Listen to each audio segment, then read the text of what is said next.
Potential federal cuts led to Maine veterans, union workers, and others speaking out in Augusta today against what they say would be the biggest layoffs of veterans in U.S. history. Keenan Mills has more. Does it make sense to anybody here to gut jobs at the DOGE VA Medical Center? The statistic repeated numerous times at Wednesday's press conference speaking against the Department of Government Efficiency. 1 in 3 federal workers is a veteran. This in response to planned cuts of what they say could be 200,000 to 300,000 veteran jobs, also emphasizing a proposed layoff of over 80,000 employees of the VA. When we dismantle federal jobs, we will harm veterans and break a promise.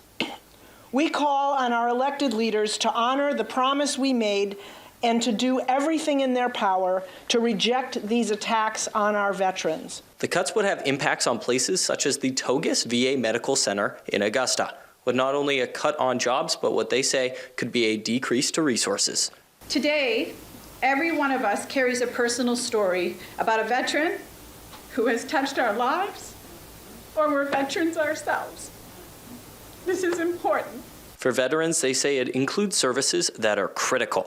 I don't think the public really understands what veterans who serve in combat go through and see. You don't unsee the things you've seen. They stay with you and sometimes haunt you. That means the transition back to civilian life can be challenging, and the real support is needed. Also adding that the state is home of over 100,000 veterans. And while these cuts will see impacts nationwide, the effects will be seen here in Maine. Keenan Mills, WABI News, Augusta.